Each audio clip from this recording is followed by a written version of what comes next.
Kumpiyansa si Presidential Advisor on Poverty Alleviation Secretary Larry Gadon na kayang matapos na hanggang 3 araw ang impeachment trial laban kay Vice President Sara Duterte. Kasi ito, halos resolve na yung issues eh.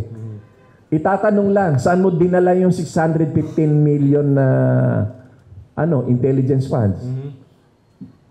Hindi mo maipaliwanag dun sa House of Representatives, hindi mo rin maipapaliwanag sa Senado.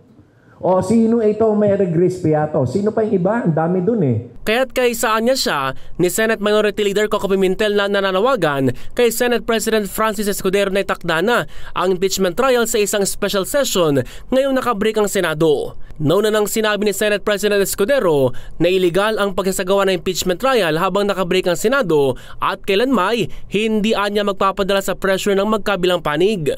Ano man ang sinasabi ni Numan, hanggat walang sesyon at hindi na-convene ang may sesyon, walang trial na pwede maganap habang kami naka-recess. Klaro at maliwanag sa rules namin yan. Pwede namang mag-assign ng committee dyan eh, na hindi membro yung mga nangangampanya. Hindi sila mismo? Oo. Oo, pwede naman eh. Ilan ba ang Senado? 23. Ang isang committee naman eh, pwede mag-compose ng 7 members. O di, pwede mang tuloy-tuloy yan. And then, pagdating doon sa decision, pwede naman na tawagin na yung iba. Oo. Pero sa pagdinig pa lamang, ay pwede naman gawin niya na magkaroon ng special session agad.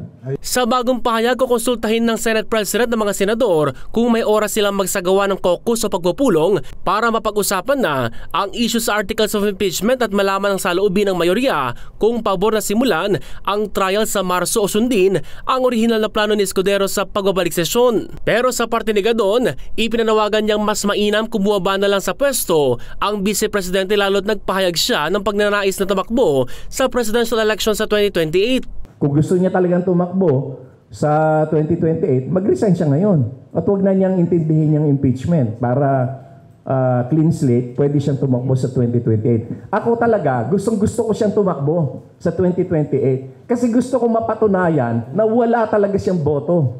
Hindi siya mananalo.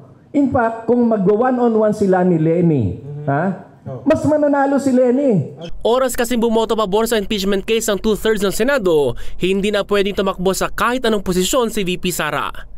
Ace Cruz, Newslight.